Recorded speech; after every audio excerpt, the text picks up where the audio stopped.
Liverpool 2, Monaco 3. And that was a frustrating game to watch, to be honest. First game at Anfield. Again, the old adage of game of two halves, that is exactly that game written up. I mean, the first half, we started off, it was a strong lineup. You know, we were playing Isak up front and Wirtz off of him, perfect, and they combined really well. And that looks like a really promising duo, I think. Now, Wirtz and Isak both scored. Whether Isak got two is a bit of a, they might have both got a touch on it. But either way, they're both involved in the goals heavily. And they look really promising, and they were looking for each other. So I think we have a good chance of that being successful. So that might be good for your fantasy teams if you're playing it. We had Lewis Kumas out on the right-hand side. Now, he's been away for 2 years on loan.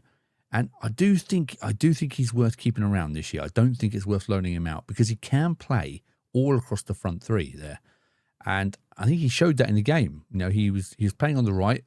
And what I loved about him is the fact that he would either go outside or inside. He was happy left or right-footed, putting some great crosses with both feet. And that is a really valuable skill to have. Later on, he went up to play up front as well. And again, still pressing hard, 60, 70 minutes in, still fully pressing. So impressive fitness levels. And the fact that he can go either way, I think we need that option in the squad, to be honest. So I highly recommend, like I've got a saying, like, you should listen to me. But I think they should really keep him in the squad because I think he was impressive today. So going back to the game, I've got a few notes here that I've just made while I was watching it. Ndukwe at centre-back. Again, I'm surprised how much he's playing, unless it's on purpose, because he looked fantastic again. He was calm on the ball. I think Van Dijk next to him really helped. You see Van Dijk giving him orders, and I think that really helped him grow in confidence. But he looked fantastic. Cutting balls out, heading it away. Really impressive. I really like him. Now, obviously, the problem is he can't play for us this season. What we're using now, because he's got work permit problems, which it's frustrating. But I do wonder if they know this, obviously, Liverpool, and are they using this time to really see if it's worth keeping him? Really giving him, said, well, we're not going to be able to play him for a year. Let's play him as much as possible to see if we really are going to put the effort in getting the work permit, or whether we'll just ship him off. And I think it is worth it. Well worth it. I think he'd be in and out of the team. He'd be playing in the cup games, definitely, if he could. So really impressive. He looks really good again. Who else do we have? Curtis Jones, not involved in the match day squad. What do you think about that? Well, unless there was an injury that I don't know about, that kind of signals the end to me. So something must be going on there. And like I said, unless there's an injury, which I didn't see about. Monaco, interestingly, had Eric Dyer at centre-back as the captain. I totally missed that. I thought he was still at Munich. So whenever that happened, there you go. So he was playing. The game started and Liverpool looked fantastic. They were pressing, they were intense, they were swamping the opposition, they were pinning them into the corners. As soon as we won the ball back in midfield, you could see quick turn, direct passes, straight up to the strikers, through balls, over the top. And it was interesting to see that I think Gakpo a couple of times when the ball fell to Szoboszlai in the midfield or whoever in the midfield, you could see Gakpo just dart straight down the wing, straight away. So they've clearly got those instructions on, getting the ball back quickly and getting it up the pitch as quick as possible. And that was evident. And the team looked fantastic. We looked like proper Liverpool. I was really impressed. And that led to the first goal. So that was Isak, 16 minutes. Really nice. The ball was won back. It was a couple of 1-2s in and out. Bam, bam. It falls to Isak. He takes one touch, turns, looks at the goalkeeper, just puts it to the goalkeeper's, looking at him, the goalkeeper's left. Feel the goalkeeper to his right. Great finish, nice and calm, looked really good. Wirtz heavily involved again, of course. So that was a really nice goal. And then 29 minutes later, proper goalmouth scramble. Ball comes in, it's crossed in, nice cross from Kumas again. It gets headed back by Gakpo. It hits everybody. It bounces around. The ball's on the floor, and Wirtz just there pokes it home, and Isak might be claiming it as well because he was on the floor at the time. So whoever scored, fine. But they were in there to be involved, and it was good to see Wirtz in the penalty area being involved. So that was nice to see. And then it started going a bit messy. It was okay. The first half was okay. Well, it was good, the first half. I mean, I would like to talk about the fullbacks because I would quite like a fullback that could defend, please. We had Frimpong on the right and Shimikas on the left. Shimikas was terrible. Really terrible. Gave the ball away several times, just misjudged things. Again, I don't know whether he was pulled into the centre a lot. That might be part of the tactics to pull him in to almost become another central defensive midfielder. He was almost like shielding the defence at times coming across. And a couple of times he did get the ball back, but doing his fullback duties, terrible, really poor. Like, Alisson passed him the ball and he goes to control it and misses it and it goes out for a throw in. Just stupid stuff like that. It's pre-season, I get it, but he looked poor. I didn't like him today. Frimpong again, just defending, just poor at defending. Just people just run past it. He's so quick, but doesn't seem to make a tackle. He's frustrating to watch. They're both frustrating. So I would like a solid right back, just someone who's just defends, please.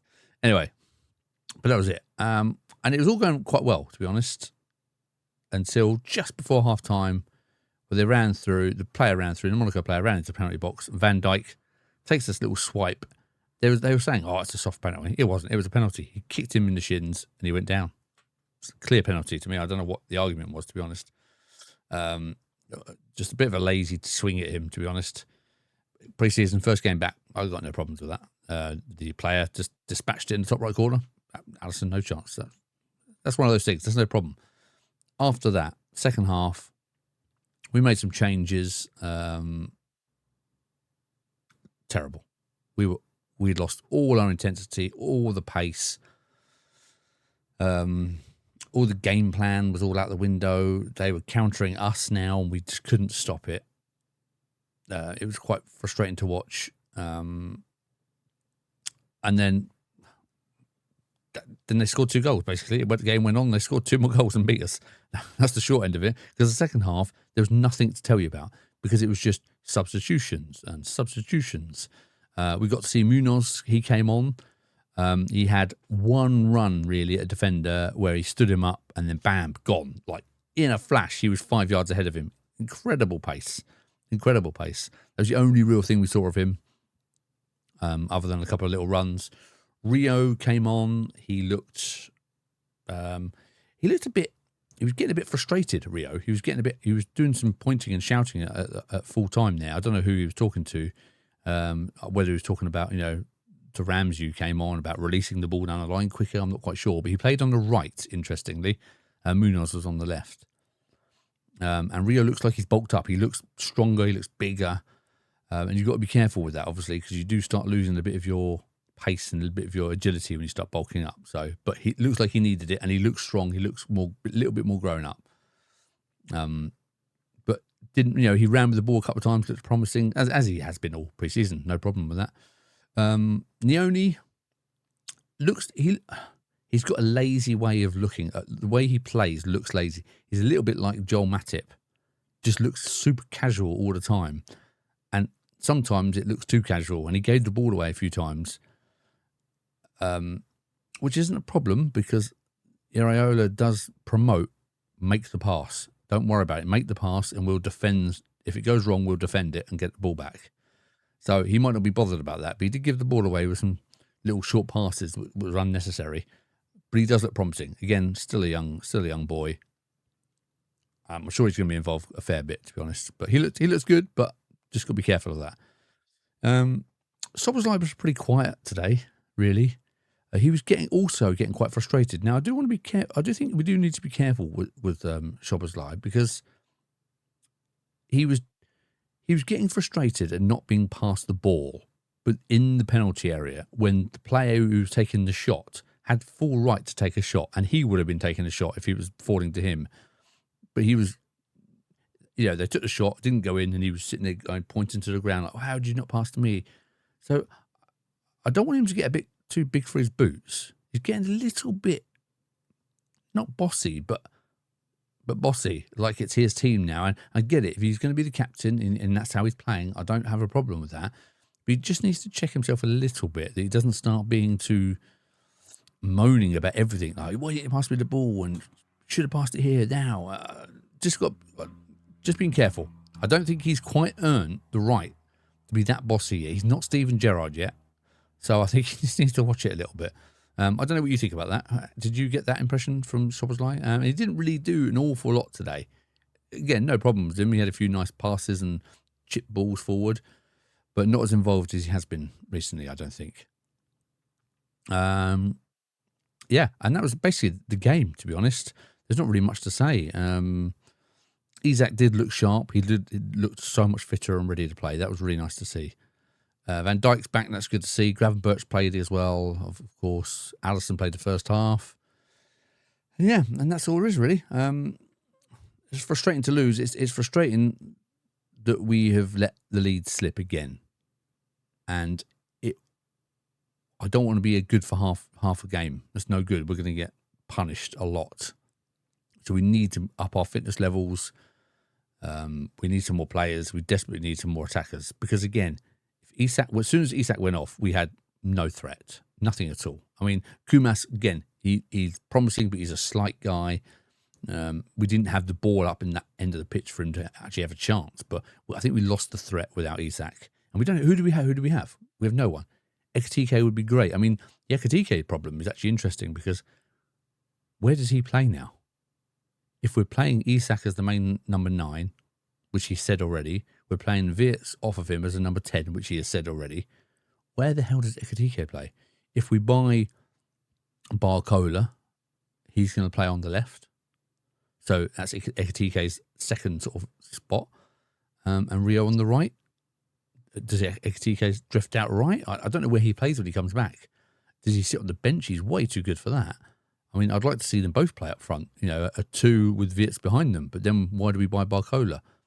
So I do wonder if this is coming into their thinking. It's going to be a huge problem. But maybe we'll talk about that on another video anyway. But anyway, that was my roundup. What did you think? Do you agree with me? Do you disagree with me? I don't think we had any other standout players, really. I can't think of anyone who played particularly well, especially not in the second half. But again, when you have like 10 substitutions, it's a different game, isn't it? Completely. Anyway, thanks for watching. If you enjoy these, don't forget to subscribe. And see you for the Como game. Unless we have some magic transfer news this week, which I'm sure we will. So you'll probably see me before that. See you later, everybody.